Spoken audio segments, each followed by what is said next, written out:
Hello and welcome back to my channel. This video will be learning how to colour change. We'll also be making a square and making a chain as well, and then you'll be single crocheting. For this video you will need two different coloured yarns. I'm using white and orange so you can see clearly what I'm doing. You also need a pair of scissors and your crochet hook. Again, I always stick with a 6mm hook, just works best for me.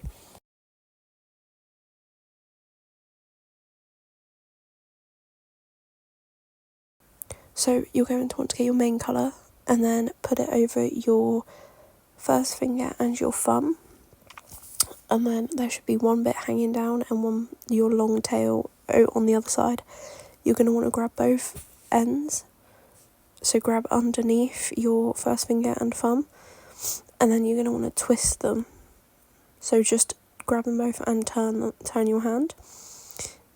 You're then going to want to use your first finger and your thumb to grab the long end that's attached to the rest of the ball of wool and just pull that through the circle that should be around your first finger and your thumb, and this is going to create your slip knot. And then you're going to want to grab your crochet hook and put it through the little loop that you should have created.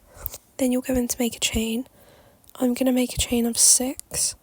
To make a chain, all you do is yarn over the hook and put it through the loop. I'm going to make 6 of these, as I said, because you want a decent sized square and you'll want space to colour change.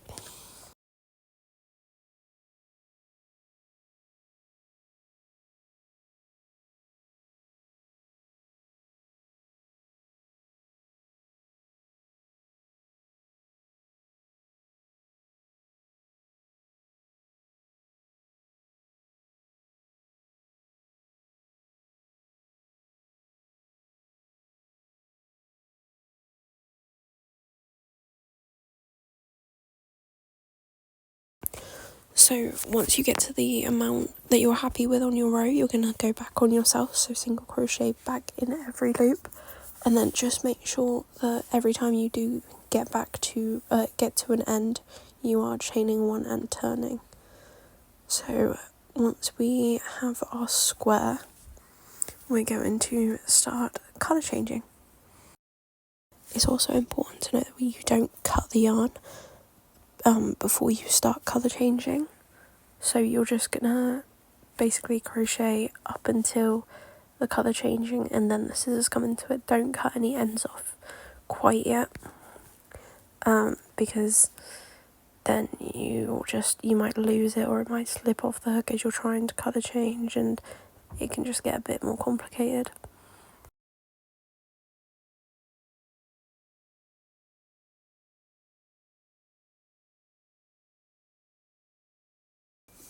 So once you have chained one and you're on the row where you want to start colour changing, I'm going to make 2 single crochets, but you can make as many single crochets as you want before you colour change, or as many as you need before you start colour changing.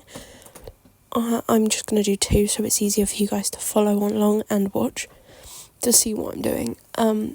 But yeah, so you want to grab your secondary colour now, and you're going to loop that around your hook. That will be the colour you're changing to.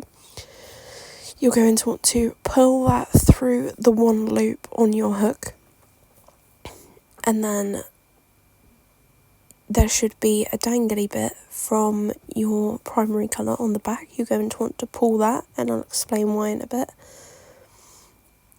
And then now you should just have your one loop around the hook of your secondary colour, and you can start single crocheting with it. There should be a loop end hanging down from the secondary colour, a little short end hanging down, and your whole end, like the end that's attached to the whole ball of wool. You're going to just ignore them and, well, ignore the little one hanging down and just keep crocheting as normal. And then I will explain now how to change the colour back. So if you look to the back of your project, all the ends should be on one side and they should be on the back of your project. You're now going to change back to your primary colour. So grab the long end that's hanging down from your first colour. You're going to pick that up and then put it through the single loop of your secondary colour that's on the hook. Just put it through there and then pull the secondary tail that's hanging down, the secondary colour tail that's hanging down, pull that tight, and then there should just be one loop now of your primary colour on your crochet hook, and you can just start crocheting again like normal.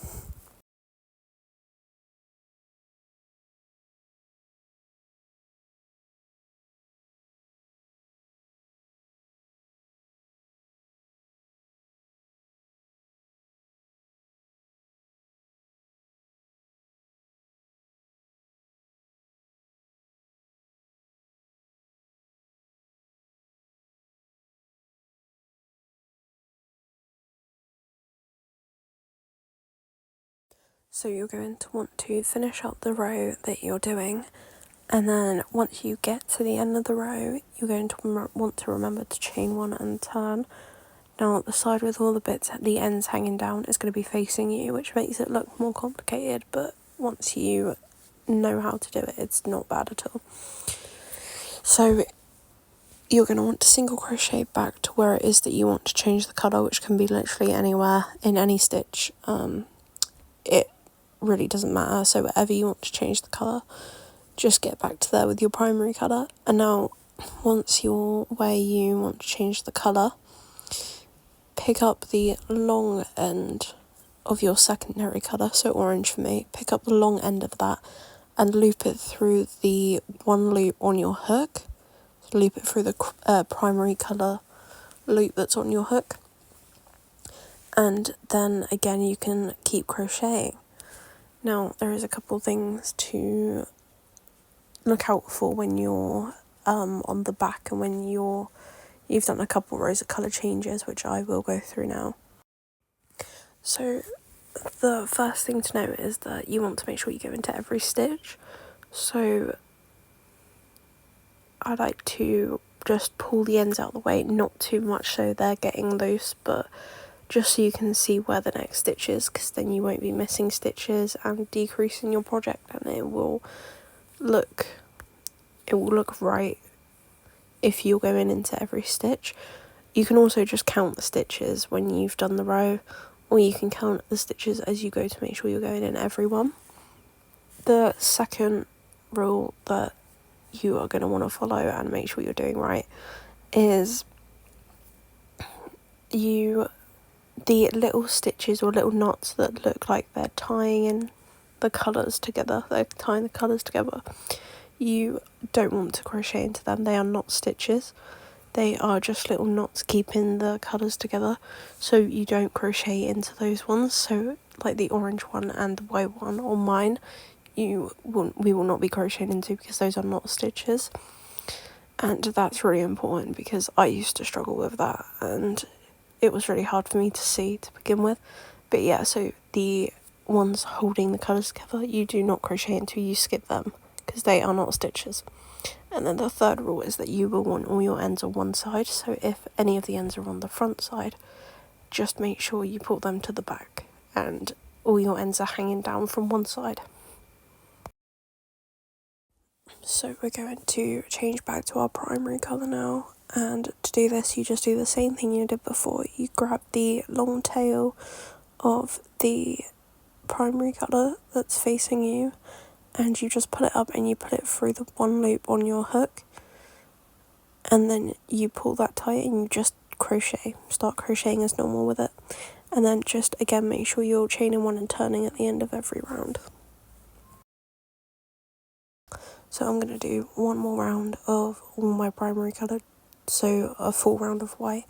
This is just to show you that when we get to the end, how it forms a picture and give you an idea on how tapestry crochet works. There should still be 6 stitches, so you should be finishing on a row of 6 single crochets, or however many you started your chain with. So just count and double check as you go back that there is still the same amount of stitches. So the last rule is that when you're when the front side of the project is facing you with the picture on and the side with the ends hanging down is on the back, when you crochet into your stitches you want to make sure that your hook is not under any of the ends and that you are just crocheting through the stitch and into the stitch. And if there are any ends when you put your hook through, that you just put them under, you move them underneath your hook, otherwise you can knot your project and it may not end up looking right or being easy to crochet into.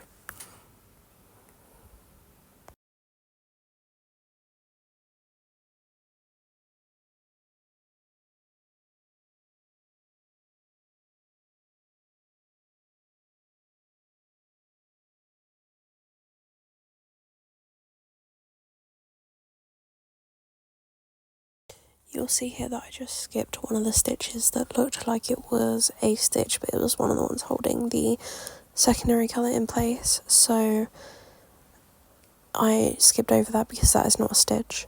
So you're going to crochet, I'm going to single crochet into my last stitch, and then we're going to chain one. Now on the back, well, this is all we're doing now, we're not doing any more rows, so we're going to fasten off in a minute, but just so you're aware of what you do with the ends, there are multiple options. So some people tie them in, some people tie them together so they're knotted and leave them tied together so there's no ends that can like untie or come out, or some people make a little like square border for the back, just a square panel, and they crochet it onto the back so no one can see any of the ends hanging down at the back. People usually do that for blankets and things, and like big tapestries that they don't want to spend like days tying in. But yeah, I would suggest if it's a small tapestry you're doing, the best thing to do is either tie the ends in or knot the ends together. So once you've finished your row and you've chained one, you can just get your scissors and cut the tail end, and then pull it up and pull that tight just so it doesn't come undone. And then you can, if the secondary colour is still attached to a big ball of wool, you can just cut that short as well. And now you have your finished project with one picture on one side and the ends hanging down on the back side. That's what it should look like. And yeah, I hope you enjoyed this video and you got the project you wanted and this was helpful in some way. As I said, I've got more tutorials uploaded and more coming, so, or if you have any ideas for anything, put it in the comments. Thank you for watching.